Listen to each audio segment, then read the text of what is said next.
مژده بادا که در رحمت حق وا شدنیست، درد سنگین گناه تو مداوا شدنیست.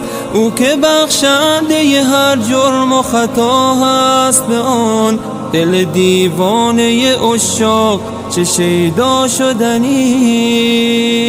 نفس اماره در این ماه به زندان بکنید، سجده آرید و به دل شکرت یزدان بکنید. قدمی تازه به دروازه ایمان بزنید، خنده پیدا به لب خشک یتیمان بکنید. موسم سبز مناجات و دعا می آید، ماه رحمت به ندای دل ما می آید.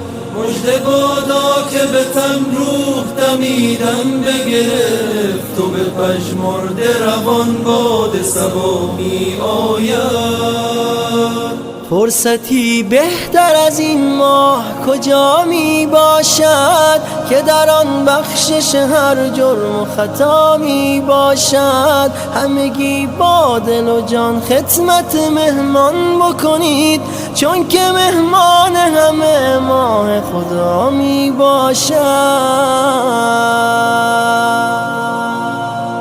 موسم سبز مناجات و دعا می آید، ماه رحمت به ندای دل ما می آید.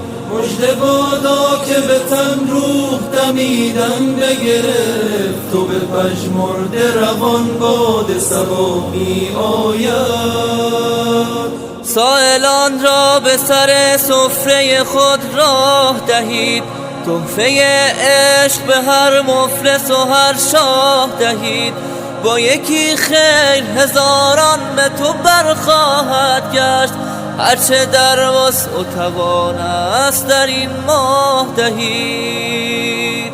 قدر این ماه بدانید که تکراری نیست، آن که در خواب فرو رفت بیداری نیست. شوق ایمان که نباشد به دل پیر و جوان، تا که دینش شده خشکیده و پرباری نیست.